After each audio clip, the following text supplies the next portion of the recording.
Et voilà, bonjour les amis, et écoutez, bonne année, bonne santé, préparez votre porte-monnaie, voilà, c'était mon petit sketch de pendant que j'étais en train d'autofoquer l'autofocus, normalement c'est bon, je vais apparaître, coucou me voilà, salut les copains, tous mes vœux pour cette nouvelle année, on se retrouve enfin après quelques jours de repos, qui était bien mérité. En tout cas, j'en avais bien besoin. J'espère que vous avez passé de bonnes fêtes. Bien évidemment, elles étaient sans doute un petit peu différentes des années précédentes.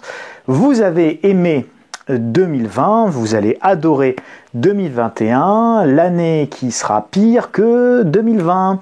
Et c'est ça qu'on va regarder un petit peu aujourd'hui. Je vous disais bonne année, bonne santé, préparez votre porte-monnaie parce qu'il va falloir qu'on se fasse taxer, fiscalité et tout ce que vous voulez parce que une crise telle que celle que nous vivons, ça coûte cher, très très cher et vous allez voir, si je vous dis que l'année 2021, elle risque d'être pire que l'année 2020, c'est pas forcément sur le plan de la pandémie, c'est plutôt sur le plan de l'économie. Et donc on va regarder tout ça ensemble pour démarrer l'année sur des chapeaux de roue. Allez, venez, suivez-moi. Donc 2021-2020 empire, arrêt des aides, début de la crise. Et oui, ça va être ça le sujet en fait de 2021. Jusqu'à quand va-t-on pouvoir verser des aides? Et ça, il y a des éléments concrets pour essayer de répondre à cette question.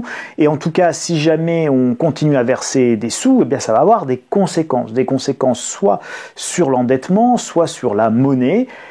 Et donc, à un moment donné, ça va être stop ou encore. Et stop ou encore, c'est la question qu'on va être amené à se poser. Enfin, nous, on va rien nous demander en fait, comme d'habitude, on va pas vous demander votre avis. On risque plutôt de vous faire stop et vous allez voir, on a déjà quelques éléments de réponse.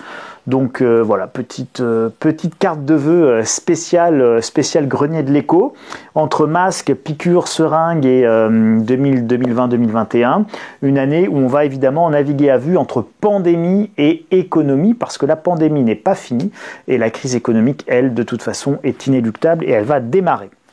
Alors, on a un double problème majeur, ça c'est hyper important, c'est la vitesse d'accroissement de l'endettement des États et la vitesse d'accroissement de la masse monétaire. Et simultanément, à ces deux problèmes majeurs, qui est la vitesse d'accroissement de l'endettement et la vitesse d'accroissement de la masse monétaire, nous avons un autre problème gravissime qui est celui de la vitesse de la circulation de la monnaie qui, elle, s'effondre. Vous prenez un billet de 20 €, ce billet de 20 €, il part des mains de Charles, je le donne à Paul, puis Paul va le consommer chez Pierre, puis Pierre, il va se faire une coupe chez le coiffeur, chez Jean, puis Jean, une fois qu'il a encaissé le prix de sa coupe, il va manger au resto chez Jackie, etc., etc. Donc ça, c'est la vitesse de la circulation de la monnaie, c'est-à-dire vous voyez bien qu'il y a une grande différence en fait entre la quantité de monnaie qui existe et la vitesse avec laquelle circule cette monnaie. Pour vous le dire autrement, si on a 100 000 milliards d'euros et que ces 100 000 milliards d'euros ils sont stockés sur nos comptes en banque et qui ne circulent pas, il n'y a pas d'activité économique. Vous avez beaucoup d'argent, beaucoup de monnaie et pourtant il n'y a pas d'activité économique. Donc l'activité économique, elle se mesure par la vitesse de circulation de la monnaie. C'est une notion dont on parle assez peu mais qui pourtant est hyper importante dans une équation économique et qui permet notamment avec l'inflation, c'est MV égale PQ. Vous regarderez, j'avais déjà fait des vidéos là-dessus et des articles sur MV égale PQ. Donc on va détailler un petit peu tout ça. Alors regardez, ça c'est l'augmentation de la masse monétaire. Je vous ai pris les États-Unis, mais ça marche avec la zone euro, évidemment, c'est exactement la même chose pour la BCE, c'est la même chose pour le Japon, c'est la même chose pour l'Angleterre, c'est la même chose pour la Suisse, etc., etc. Les proportions varient un peu, mais enfin globalement, le phénomène est le même. Regardez, ici on est en 1980, donc on est années 70, années 80. Vous avez en gros 1000 milliards de dollars. On va être à 1000 milliards de dollars de 1980, un peu avant 90 jusqu'à 2005. Voilà, d'accord. Donc on a une masse monétaire, vous voyez, qui bouge extrêmement peu et en tout cas qui bouge tout à fait en cohérence avec l'évolution de l'activité économique et de la création de richesse. Donc on a une évolution de masse monétaire qui est relativement lente et c'est extrêmement logique. Dans un monde économique normal, la masse monétaire évolue à un rythme sensiblement similaire à celui de la croissance économique. Et puis on a la première réelle envolée de la masse monétaire. Ça commence avec les attentats du 11 septembre 2001. On voit ici le petit pic, un petit trait bleu, un petit point bleu, c'est évidemment les injections de monnaie qui ont lieu en septembre 2001, septembre, octobre, novembre, décembre 2001. Mais après on reste sur un rythme, bien que la masse monétaire s'accroisse, on reste sur un rythme qui reste relativement modéré. C'est à partir de la crise de 2007-2008, dite crise des subprimes, qu'on va avoir une première envolée de la masse monétaire. Et vous voyez, donc là on était comme ça, si on le fait visuellement, donc on a une pente qui est douce, on a les subprimes, on a une pente qui devient quand même sacrément pentue, on est à peu près à 45 degrés, puis alors là, on a ici la crise du Covid, et donc on a fait autant de masse monétaire sur ces 8 premiers mois, allez, on va dire sur les 12 premiers mois de l'année, qu'on en avait fait, waouh, en 20 ans. D'accord ? Donc c'est évidemment considérable. Donc on était comme ça, on a un rythme qui passe à 45 degrés, puis là on est quasiment à 90 degrés ici. Donc c'est un rythme d'accroissement de la masse monétaire qui est absolument intenable si vous voulez tenir la valeur de vos monnaies. Donc avec un rythme d'accroissement de la masse monétaire tel que vous le voyez là, vous allez évidemment vers une hyperinflation à la vénézuélienne, à l'Argentine, à tout ce que vous voulez. Ça, c'est un accroissement qui n'est pas durable et qui n'est pas tenable dans le temps. C'est une certitude absolue, comme 1 et 1 font 2. Ça ne marchera pas. Et même si tout le monde fait ça, à un moment donné, de toute manière, ça va poser un énorme problème. Donc, premier grand sujet, l'augmentation de la masse monétaire. En fait, c'est pas l'augmentation qui a un problème, c'est la vitesse d'augmentation de la masse monétaire qui est évidemment le sujet majeur. Et je voulais vous montrer ce graphique pour que vous ayez vraiment ces 3 périodes. On monte globalement, on a une progression qui est globalement liée à l'accroissement de l'économie et donc du PIB, donc en relation avec la croissance.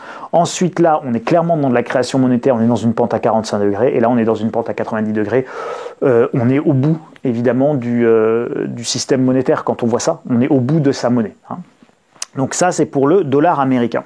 Alors normalement, quand on a un accroissement de la masse monétaire, on n'a pas un accroissement simultané du déficit public. En tout cas, c'est extrêmement rare, si ce n'est peut-être au Venezuela ou en Argentine dans les meilleurs moments, et éventuellement au Zimbabwe quand on est au pire moment de l'hyperinflation. Or pourtant, vous voyez ici, on est également dans une augmentation très significative et extrêmement violente de l'accroissement de la dette, du ratio dette sur PIB. Alors juste pour vous donner un ordre d'idée, 100% de dette sur PIB, c'est ici. Donc en gros là, vous avez évidemment la crise. Donc là, regardez, on est globalement, on est toujours en dessous ou légèrement au-dessus de 60% de dette sur PIB. Là, on parle des États-Unis, mais c'était pareil en Europe avec vous savez, les critères de Maastricht. Pareil, 60% de dette sur PIB, c'était le critère. Donc, on va évoluer pendant des années plus ou moins autour de ce seuil de 60% de dette sur PIB. Et puis là, arrive la crise des subprimes. On a la première envolée. Alors, regardez, on va passer de 60% à 100%. Donc on met 40 points de déficit supplémentaire pour rétablir la situation économique tant bien que mal liée à la crise de 2007-2008 qui est dans la mémoire de tous ceux qui l'ont vécu. Et là, on va rester à peu près stable après cette grosse augmentation. Alors regardez, on est dans une augmentation là qui est ultra significative puisqu'on passe de 100% à 140 quasiment. Donc on remet 40 points de plus de dette sur PIB et on passe à 140, c'est évidemment pas soutenable. Donc non seulement on a une création monétaire qui est extrêmement forte, mais en plus avec une vitesse d'accélération qui est extrêmement forte de la création monétaire et une vitesse d'accélération du déficit et donc de l'endettement qui est également extrêmement inquiétante, donc là non plus, c'est pas tenable. Et simultanément, c'était ce que je vous disais, nous avons un effondrement de la vitesse de circulation de la monnaie, donc chaque billet circule de moins en moins vite et donc réalise de moins en moins de transactions économiques et donc de moins en moins de croissance. Et regardez, en descendant en dessous du niveau de 4, nous sommes revenus au niveau des années 60. Waouh! On a effacé 60 ans, on a effacé 60 ans d'accélération de la vitesse de la monnaie, de la circulation. On en revient à une économie telle qu'on ne l'avait pas vue. D'ailleurs, je ne sais pas si vous avez vu cette information, le marché automobile français est tombé à son niveau de 1975. Voilà, donc vous voyez, vous avez un phénomène majeur de décroissance sous les yeux. Vous avez un phénomène violent de décroissance ou un phénomène d'effondrement, puisqu'on peut parler là, quand on voit ces chiffres-là, on est dans un phénomène d'effondrement économique. Ce qui est assez logique, vous allez voir le graphique suivant. Je vous ai mis le taux de croissance annuel du PIB de notre pays, la France, depuis 1950. Voilà, donc on va parler de temps long. Et je trouve que ce graphique est très intéressant. Je ne suis pas sûr que vous voyez bien, mais je vais bien vous le commenter. Et puis si vous mettez en grand écran, je pense que vous verrez mieux. Ici, donc là en gros, c'est nos taux de croissance. Donc vous voyez déjà que les taux de croissance sont chaque décennie de plus en plus bas en fait. Donc la croissance tend inexorablement vers zéro au cours des différentes décennies. Et la croissance moyenne de chaque décennie est toujours plus faible que la croissance de la moyenne de la décennie précédente. Premier élément. Deuxième élément, depuis 1950 jusqu'à nos jours, donc on parle de quelque chose comme 70 ans, nous avons connu évidemment quelques crises majeures. Alors, la première ici, donc quand c'est en bleu, les grands traits en bleu, c'est une croissance positive, et puis les traits beiges, ils auraient été plus visibles en rouge, ils matérialisent une croissance négative, comme dirait Christine Lagarde, c'est-à-dire de la récession, d'accord? Donc la croissance négative n'existe pas, évidemment, c'est une récession, donc on est en dessous de zéro, puis la ligne là, c'est évidemment la ligne du zéro. Donc première récession significative, c'est le choc pétrolier des années 70, d'accord, 75 en fait. Donc vous avez un choc pétrolier ici, et donc là on a plusieurs trimestres de récession. Mais regardez comme c'est faible, ça descend que juste là. Voilà, je vous mets mon doigt pour vous montrer, ça descend juste là. Ensuite, nous avons une récession dans les années 95. D'accord, c'est pour ceux qui s'en souviennent, les plus anciens, ils vont se souvenir des primes, les Jupettes pour Alain Juppé et les Balladurettes pour Édouard Balladur. C'était des primes pour relancer le marché automobile, l'économie, etc. à cette époque-là, parce que ça n'allait pas bien. Il y avait eu un krach immobilier à la fin des années, toute fin des années 80, début des années 90. Il y avait également eu la réunification allemande, une très grosse augmentation des taux d'intérêt, puisque les Allemands n'ont pas créé. Ils ont emprunté de la monnaie pour financer la réunification allemande et donc ils ont asséché le marché international de l'argent et de l'épargne. Ils ont drainé toute l'épargne vers l'Allemagne et donc évidemment ça fait augmenter les taux d'intérêt. C'était une superbe époque pour les rentiers puisque tous ceux qui détenaient notamment des contrats d'assurance vie, eh bien ils avaient pas d'inflation. Donc à l'époque il n'y avait pas d'inflation. Vous aviez des taux à 12% sans rien faire. C'était absolument remarquable et le tout avec des pays qui étaient relativement peu endettés, donc pas trop d'inquiétude. Donc ça, c'était la récession des années 95, et donc là, ça descend à peine, on est là. Voilà. Ensuite, on a la crise de 2008, et encore ceux qui s'en souviennent, ceux qui l'ont vécu, se souviennent que c'est une crise très forte, avec d'énormes inquiétudes, beaucoup de tensions, un effondrement des marchés financiers, etc., etc. Et pour 2008, qui est une crise énorme, faillite de Lehman Brothers, tout ce qu'on veut, on descend là. Et ensuite, on a la crise économique liée au Covid qui, sur la croissance, vous voyez ici, on descend ici. Donc la pire crise que nous ayons connue, c'est celle de 2008. Celle de 2008, elle nous fait descendre ici, et là, on descend ici. Donc vous voyez, c'est absolument considérable. Donc quand vous voyez ce graphique, que vous remettez les choses en perspective, nous avons ici une crise économique d'anthologie dont on parle quasiment pas dans sa gravité, parce qu'évidemment il faut ni alarmer monsieur et madame Michu, ni paniquer les foules, et encore moins désespérer Billancourt. Les plus anciens comprendront cette expression. Alors, faillite, effondrement monétaire ou fin des aides. Et ça va être ça le sujet, ça va être ça le débat pour 2021. Comment on aide, jusqu'où on aide, jusqu'où on va aller, et encore pendant combien de temps? Souvenez-vous, Emmanuel Macron, premier confinement, on va tout sauver quoi qu'il en coûte. D'accord? Donc c'est le quoi qu'il en coûte. Mais quoi qu'il en coûte, ça a une limite quand même. Et cette limite, nous venons de l'atteindre. Donc ça va être le sujet évidemment de 2021, et c'est pour ça que je voulais consacrer cette première vidéo à ce sujet des aides et de la fin des aides ou de la faillite. Et donc la faillite, c'est de toute façon la fin des aides. Donc est-ce qu'on peut reprocher au gouvernement de dire « Oh là, on va réduire les aides » pour éviter la faillite? Peut-être pas, d'accord? Bon, ceux qui pensent qu'on peut ne pas rembourser la dette, ils ont raison. Mais on peut ne pas rembourser la dette, c'est pas un problème ça de ne pas rembourser la dette. Le problème c'est ce qui vient après, d'accord? C'est-à-dire qu'à partir du moment où vous ne remboursez pas votre dette, plus personne ne veut vous prêter. Et donc si plus personne ne veut vous prêter alors que vous dépensez tous les ans 3 fois plus que ce que vous gagnez, vous n'allez pas pouvoir continuer à dépenser 3 fois plus que ce que vous gagnez. En clair, ça veut dire que vous allez devoir fonctionner en ligne créditrice et ne dépenser que ce que vous gagnez.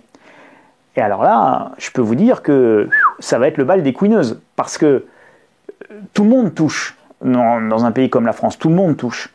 Les gens qui sont à RSA bénéficient de la solidarité, les gens qui sont à la retraite bénéficient de la solidarité, les actifs qui sont malades bénéficient de la solidarité, les retraités bénéficient de la solidarité, les familles bénéficient à travers les CAF de la solidarité, les gens les plus modestes bénéficient des APL pour se loger et donc de la solidarité, et je peux vous multiplier tout ça et tous les exemples possibles et imaginables. Nous bénéficions tous à un moment donné de la solidarité et donc de ces sous qui sont financés aujourd'hui à crédit. Et donc, si vous ne remboursez pas votre dette, il n'y a pas de problème, mais ça aura des conséquences. Voilà, on peut ne pas rembourser sa dette, ça pose aucun problème, mais ça a des conséquences. Et ces conséquences, elles sont violentes. Et donc moi, j'avais résumé le problème en disant les conséquences de la faillite ou les conséquences de la politique pour éviter la faillite sont sensiblement les mêmes en réalité. Puisque dans tous les cas, ça veut dire que vous devez couper dans les dépenses. Soit vous coupez dans les dépenses parce que vous avez fait faillite et que plus personne ne veut vous financer, donc vous êtes obligé de couper dans les dépenses, soit vous coupez dans les dépenses avant de faire faillite et que plus personne ne veuille vous financer.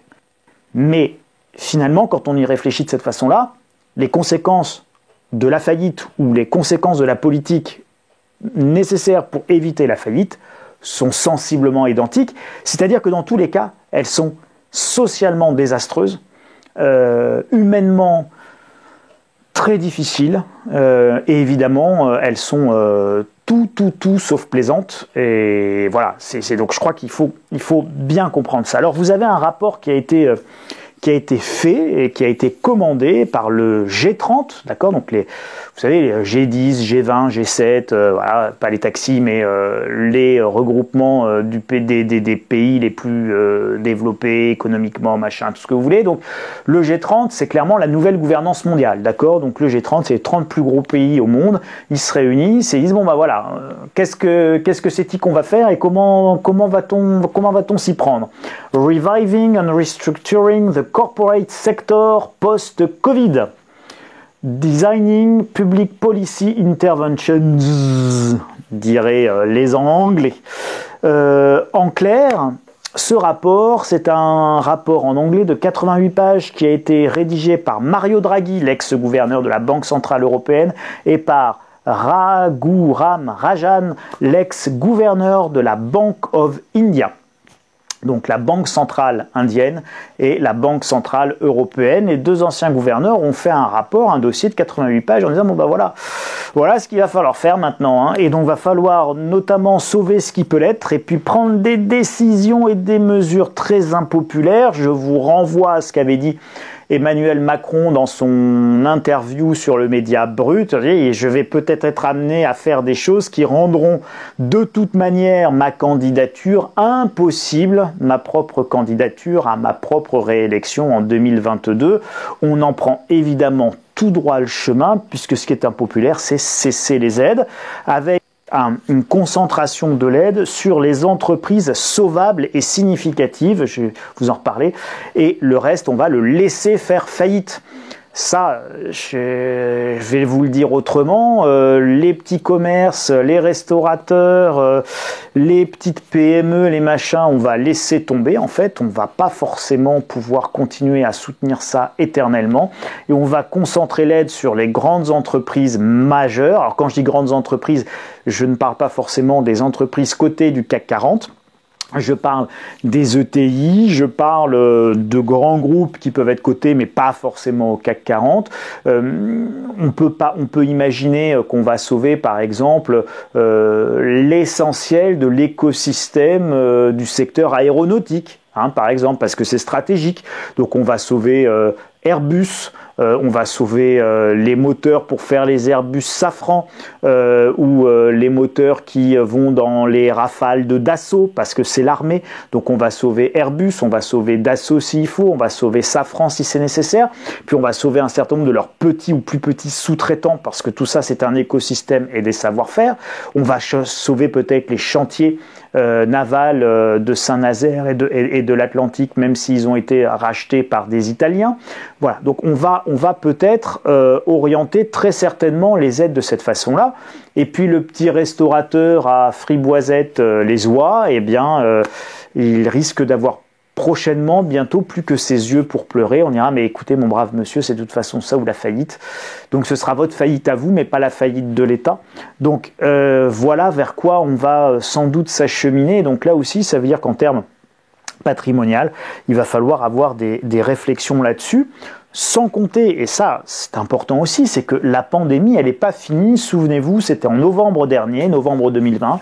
J'avais fait pour mes lecteurs de la lettre stratégie Covid-21, le confinement sans fin, avec le risque majeur évidemment des mutations. Alors, le Covid, globalement, de ce que j'ai pu lire, comprendre et retenir, il mute de façon extrêmement, je ne vais pas dire quotidienne, mais enfin presque, ça mute tout le temps, mais toutes les mutations ne sont pas biologiquement significatives. On va dire qu'on a 2 fois par mois, 1 fois tous les 15 jours, une mutation biologiquement, pour les scientifiques, biologiquement significative. Et puis alors quand on a une mutation très significative, eh bien, par exemple les vaccins ARN aujourd'hui fonctionnent sur la protéine spike qui est sur le coronavirus et qui permet l'accouplement du virus avec les cellules humaines pour les infecter, et donc le mécanisme d'infection. Et quand on a des mutations, ça peut affecter tout simplement, par exemple, l'efficacité des vaccins qui ont été mis au point. Alors on dit, ouais, c'est génial, on a mis des vaccins au point en 1 an, mais entre le moment où on les met au point, les moments où on va pouvoir les déployer, le moment où on va pouvoir vacciner tout le monde, si entre-temps on a une mutation qui rend inopérante ce vaccin, eh bien on a tout le chemin à recommencer, donc on risque comme ça de courir après les vaccins. Donc moi je suis pas en train de vous dire ça va pas se passer, j'en sais rien. Je dis simplement en termes analytiques, la pandémie elle est pas terminée. On a des risques de mutation et souvenez-vous, on a eu l'inquiétude danoise, on a eu l'inquiétude sud-africaine, on est aujourd'hui dans l'inquiétude anglaise avec la mutation anglaise, et donc l'urgence de la vaccination que vous pouvez ressentir et parfois même ne pas comprendre, à mon sens, ou en tout cas analytiquement, moi c'est comme ça que je le vois, et encore une fois je suis pas en train de vous dire que j'ai raison, mais voilà, intellectuellement je pense que cette urgence de la vaccination elle est liée évidemment au risque de mutation, et donc c'est une course contre la montre en fait. Il faut vacciner tout le monde tant que le vaccin est efficace et avant qu'on ait une mutation sur laquelle éventuellement il ne serait pas efficace. Ce qui ne veut pas dire qu'on va avoir des mutations forcément, et ce qui ne veut pas dire que ces mutations elles seront forcément plus graves ou moins graves, en fait on n'en sait rien, et ça ne veut pas dire non plus que ces mutations le vaccin serait inefficace dessus. On n'en sait juste rien du tout, mais c'est techniquement un risque et scientifiquement un risque. Donc une crise sanitaire qui n'est pas terminée, des États qui n'ont plus de munitions budgétaires, Souvenez-vous, la courbe sur l'endettement, on est tous à 120, 130, 140% de dette sur PIB. Des banques centrales qui impriment déjà tellement de fausses monnaies qu'elles n'ont plus non plus de munitions monétaires. Alors, on peut continuer à aller dans un délire encore plus important de taux d'intérêt ultra négatifs. On pourrait mettre moins 5% de taux d'intérêt pour éroder la dette, etc. Donc, on va peut-être, sans doute même, ce genre de solution. Il est un peu trop tôt pour le dire, mais ce qui est sûr, c'est que on est dans une situation économique extrêmement difficile, qui est une situation économique qui est jamais vue, qui est mondiale, et donc évidemment, il va falloir qu'il se passe des choses. On peut appeler ça le grand reset, on peut appeler ça un effondrement. On ne sait pas encore exactement quelle tournure vont prendre les événements. N'oublions pas non plus que Joe Biden n'est pas encore entré à la Maison-Blanche et que Donald Trump, lui, n'est toujours pas parti. Donc là aussi, on va introduire une autre incertitude sur un mois de janvier qui va être assez compliqué. Alors, le pire n'est jamais sûr, bien évidemment. Mais 2021 a très clairement le potentiel pour être pire que l'année 2020 et pour vraiment nous la faire regretter. La crise économique, elle est inévitable. Donc j'ai scindé entre ce qui est inévitable et ce qui est un risque qui peut potentiellement se matérialiser. Donc la crise économique, ça, soyons clairs, elle est inévitable. Le fait qu'on va devoir cesser un certain nombre de plans d'aide, réduire, redimensionner à la baisse l'aide qu'on donne aux entreprises, aux artisans, aux commerçants, etc. C'est une évidence. Donc la crise économique, elle est inévitable. L'alourdissement fiscal, il est a priori inévitable. J'y reviendrai tout au long de l'année sur quelles vont être les évolutions fiscales, celles qui sont probables, voilà, avec des taux qui vont augmenter, de nouveaux impôts qui vont peut-être apparaître, etc. Et donc, comment on peut évidemment limiter la note. On a en revanche un risque de crise budgétaire. Quand on a 140% de dette sur PIB, on se retrouve dans la situation de la Grèce en 2011, enfin un peu moins, mais enfin l'idée vous la comprenez. Et là je vous parle pour la France, mais enfin n'allez pas regarder le taux d'endettement de l'Italie. On a un risque de crise monétaire. Quand vous voyez cette envolée de la création monétaire, et bien évidemment on a un risque majeur de crise monétaire. Et on a un risque politique qui est spécifique à la zone euro, c'est-à-dire que à partir du moment où il faut payer la crise, qui c'est qui paye et comment on paye quand il y a des divergences, d'accord? Donc 70% de dette sur PIB et 75% de dette sur PIB en Allemagne au moment où je vous parle, 120, 125% en France. Donc vous voyez, c'est pas pareil. Donc est-ce que les Allemands vont vouloir payer pour les Français, inversement, etc., etc. Donc tout ça, c'est le risque spécifique, c'est le risque politique spécifique à la zone euro. Ça ne veut pas dire que la zone euro va éclater, c'est-à-dire que potentiellement, il y a un risque qu'il y ait un désaccord politique pouvant nous mener jusqu'à l'éclatement de la zone euro ou pas. On verra bien. Dans tous les cas, restez à l'écoute et abonnez-vous. Donc abonnez-vous à cette chaîne, évidemment, ou abonnez-vous à la lettre stratégie ou au site Insolentiae à sa lettre d'information quotidienne et gratuite, parce que nous allons vivre une année absolument passionnante, mais vous l'avez compris, très risquée, très compliquée, souvent très négative, avec beaucoup de problèmes sur l'emploi, avec des vrais problèmes sanitaires, avec des vrais problèmes médicaux, avec des vraies tensions qui cisaillent toutes les sociétés, qu'elles soient américaines, la société ou française. Et même si les problèmes sont différents, vous voyez que les problèmes sont majeurs. Et l'année 2021 s'annonce sous des auspices très complexe, très compliqué, donc je serai là pour vous accompagner tout au long de cette nouvelle année et puis de vous la rendre, à défaut de vous la rendre plus douce, de vous la rendre en tout cas plus intelligible et de vous permettre d'être mieux préparé, parce que comme disait mon pépé, si un homme averti en vaut deux, un homme averti et préparé en vaut quatre, ça marche aussi pour les dames, bien évidemment. Alors, merci de me mettre un gros doigt bleu de Schtroumpf qui est le petit pouce. Abonnez-vous à la chaîne Le Grenier de l'Écho et évidemment au site insolentiae.com. Les amis, je vous souhaite à nouveau une excellente année 2021. Je vous souhaite avant tout la santé et l'amour. Pour l'argent, vous l'avez compris, ça risque d'être un petit peu compliqué. Mais bon, le plus important, c'est l'amour. Tout le reste, comme disait, pour tout le reste, ça s'achète et il y a Eurocard, Mastercard pour ça. Mais en tout cas, il nous restera au moins l'amour et l'eau fraîche. Ça, c'est presque gratuit. Prenez bien soin de vous, les amis. Une très belle année. Beaucoup de santé, beaucoup d'amour. Parce que finalement, au bout du compte, il n'y a que ça qui compte. La santé et l'amour. Aimons-nous et aimez-vous. Salut les copains. À la semaine prochaine.